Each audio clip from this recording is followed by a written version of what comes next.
اور میں ایک نئی بات آپ سے عرض کرتا ہوں، جو اس تحریر کے بعد جو میں نے لکھی تھی دعاؤں کی، اس کے بعد مجھے ابھی کچھ دیر پہلے مجھے اس کا علم ہوا. میرے پاس ایک ٹیلی فون آیا ہے ایک صاحب کا کہ جو عام طور جو بڑے نیک آدمی ہیں اور تبلیغ جماعت سے بھی ان کا تعلق ہے،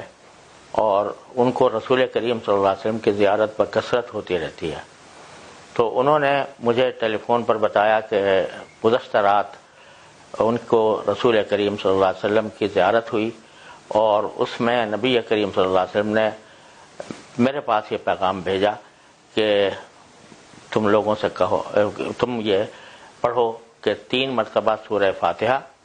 اور 3 مرتبہ سورہ اخلاص. 3 مرتبہ سورہ فاتحہ یعنی الحمدللہ رب العالمین جو ہم نماز میں پڑھتے ہیں، اور 3 مرتبہ سورہ اخلاص یعنی قل هو اللہ احد اللہ الصمد لم یلد ولم یولد ولم یکن لہ کفوا احد، یہ 3 مرتبہ. اور اس کے بعد 313 مرتبہ حسبنا اللہ ونعم الوکیل، حسبنا اللہ ونعم الوکیل، حسبنا اللہ ونعم الوکیل، یہ 313 مرتبہ پڑھے ان موجودہ حالات کے اندر، تو انشاءاللہ یہ اس میں اللہ تعالیٰ کی طرف سے حفاظت رہے گی. یہ نبی کریم صلی اللہ علیہ وسلم کی طرف منسوب کر کے انہوں نے بتلایا کہ خواب میں آپ نے یہ بتایا ہے.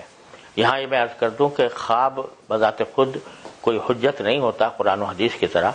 لیکن اگر اس میں کوئی بشارت دی جاتی ہے تو اس پر عمل کرنے میں عام طور سے فائدہ ہوتا ہے. لہذا یہ میں سمجھتا ہوں کہ، اور جن صاحب نے خواب دیکھا تھا انہوں نے مجھے یہ بھی کہا کہ اگر آپ کے ذریعے اس کی تشہیر ہو جائے، دوسرے لوگوں تک پہنچ جائے تو اچھا ہے. اگر ہر مسلمان یہ کام کر لے تو امید ہے کہ انشاءاللہ وہ اس وبا سے محفوظ رہے گا.